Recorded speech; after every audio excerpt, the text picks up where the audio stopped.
partial name or email alias in the to, CC, or BCC boxes of an email message, Outlook automatically checks to see whether the name that you typed matches a name in the address book.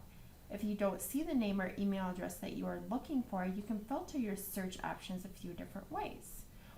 In the bottom left of your screen, click the people icon. On the Home tab, in the Find group, click the address book. Or you can press Ctrl-Shift-B on your keyboard. The window that should be open is the Offline Global Address List. It is the default address list set by SVSU. It is not your real-time address book that the Outlook web version searches because a local copy is cached and synchronized on your computer.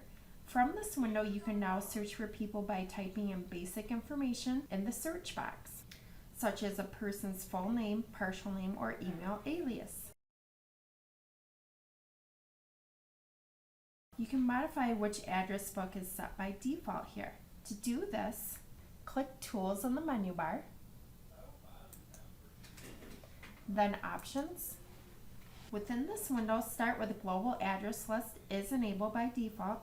What we want to do is enable the Global Address List to open automatically when you open your address book. Choose Global Address List, click OK, close the Offline Global Address List.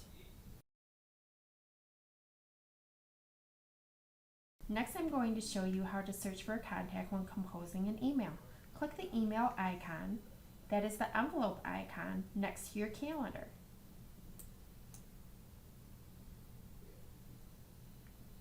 Click New Email.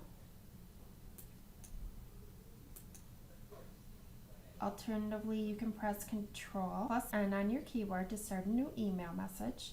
On the Message tab within the Names group, click Address Book. By default, the GAL is set to search by name only.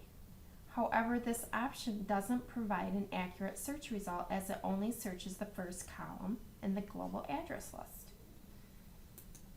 I'm going to start with an example. As you can see, it did not provide her contact information.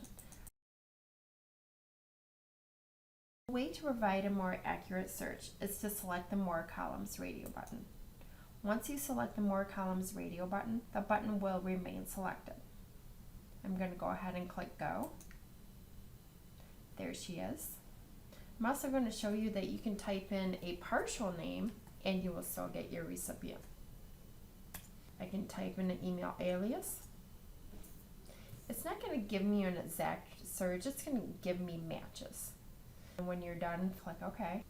Lastly, I want to show you how to search for a contact when composing an email when you don't know someone's full name. Check names typically only works with internal company email addresses.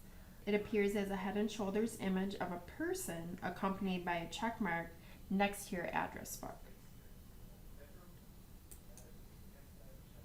If the name is correct, the name will subsequently appear highlighted. If multiple names match, suggestions will be shown in the checked names message box. If necessary, you will have to scroll. I'm looking for Jacob Sini. That's taking a little while, so let's click Show More Names. I only typed in a partial name and I got his contact information to show up. So click OK, and there's your recipient. That's how you use the check names. If you cannot find a name, spell the name differently or use fewer characters of a name such as a first name or last name.